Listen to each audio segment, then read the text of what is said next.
कन्हैया, तुमने एक उत्तेजना दी है, तुमने झूठ कहा है और कह रहे हो कश्मीर के बारे में।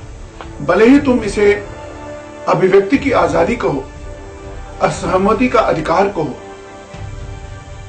लेकिन मेरे भाई, कोई अभिव्यक्ति की आजादी या असहमति का अधिकार तुम्हें यह अधिकार नहीं देता कि उससे देश के टुकड़े टुकड़े होने की आप मंशा पालो। जिन पाकिस्तान समर्थित और पाकिस्तान से ट्रेन होकर आए हुए लोगों ने निजाम मुस्तफा स्थापित करने के लिए कश्मीर से धर्म के नाम पर, भारतीयता के नाम पर, देश प्रेम के नाम पर एक समूची सभ्यता को, एक समूची संस्कृति को उखाड़ कर बेदखल किया और तुम चुप रहे। क्या तुम्हें मालूम है नहीं है कि आतंकवादियों ने 1200 से 1500 के बीच कश्मीरी हिंदुओं की हत्या की? आपको पता है, गिरजा रैना जैसी एक हमारी बहन बांडीपुरा की निवासी, मैं एड्रेस भी बताऊं तुमको, उसको आतंकवादियों ने गैंगरेप के बाद आरा चौपाल जो आरी होती है उस पर जिंदा चीरा, 2 फाड़ किया उसको, और एक लाश का एक टुकड़ा पुल के इस पार दफन किया गया, दूसरा उस पार दफन किया गया। तुमको मालूम है सर्रा भट्ट, जिसने आतंकवादियों को खून दिया, वो नर्स थी और उसके बाद उसका अपहरण हुआ और कई दिनों के बाद उसकी लिथड़ी हुई सड़क पर लाश मिली। तुमको मालूम है, मेरी अपनी चाची जिसने कश्मीर छोड़ने से इनकार किया, उसको जिंदा जलाया गया। तुमको मालूम है हमारे खिलाफ कौन से नारे लगे कि हम कश्मीर को ऐसा पाकिस्तान बनाएंगे जहां कश्मीरी पंडित नहीं, कश्मीरी पंडितानियां रहेंगी, कश्मीरी हिंदुओं की बहु बेटियां रहेंगी, उनको लेकर हमने पाकिस्तान बनाना है। अश्व बनाउन पाकिस्तान बटोरुस्ती भटनुसान। तुमको मालूम है यहां क्या चलेगा? निजाम मुस्तफा, ए काफिरो ए जालिमो, कश्मीर हमारा छोड़ दो, पाकिस्तान से रिश्ता क्या, ला इलाहा इल्लल्लाह। हम क्या चाहते? आजादी। कौन सी आजादी? ला इलाहा वाली आजादी। अरे ये अरुंधति जो सैयद अली शाह गिलानी जैसे अलगाववादी नेताओं की पैरोकार हैं, मैं तुमको खुली चुनौती देता हूं,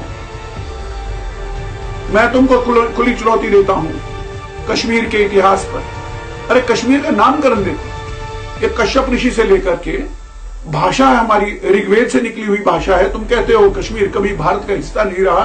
कन्हैया, तुम बिहार से हो और तुम्हारे मगध से सम्राट अशोक कश्मीर आकर श्रीनगरी बसाते हैं, जिसे तुम श्रीनगर आज कहते हो, ये तुम्हारे सम्राट अशोक ने आकर के बसाया था। जिसे तुम भारतीय काव्यशास्त्र कहते हो, इंडियन पॉलिटिक्स कहते हो, वो कहां से आया है?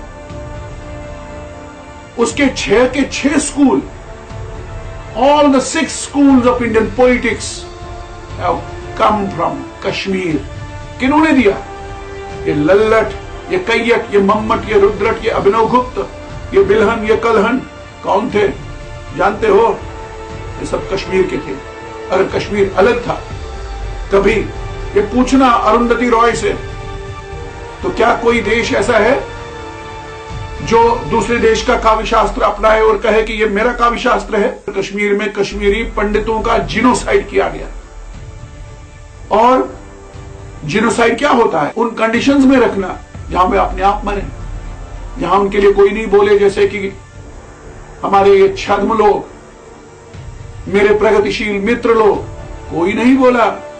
जैसे ये बोले गुजरात पर, जैसे ये बोले बाबरी मस्जिद और राम जन्मभूमि के समय, फन कर बोले।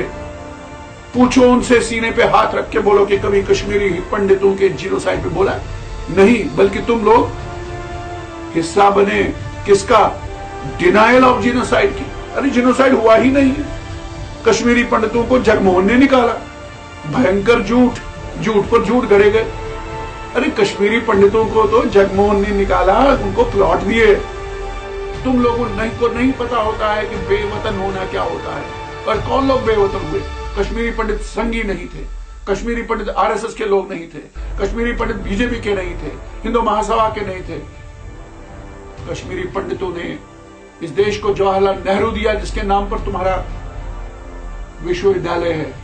जो कश्मीर में चल रहा है उसकी परिभाषा में हुर्रियत के नेता क्या बोलते हैं उसको? आजादी बराए इस्लाम। ये तो इस्लाम के लिए आजादी है। वो कौन सी आजादी है जो दूसरे लोगों की, शांति प्रिय लोगों की आजादी छीन के उसको तोड़ मरोड़ के करे? और इस सब के बावजूद जिस तरह जो व्यवहार हमारे साथ इस्लाम के पैरोकारों ने, जिहादियों ने, अलगाववादियों ने किया, हमारे पास बहुत रीजन थे हथियार उठाने के हमारे युवाओं के, लेकिन हमारे पास क्या है? हमारे पास ललदेद है, ललदेद 14वीं शताब्दी की महानतम कवियत्री कश्मीरी ललदेद है मेरे पास। ये विरसा है मेरा। मेरे पास नंद ऋषि है, मेरे पास काव्य शास्त्र है, मेरे पास कलहन है, मेरे पास सौंदर्य शास्त्र है। मैं आतंकवादी नहीं हो सकता और न मुझे तुम्हारी हमदर्दी की जरूरत है।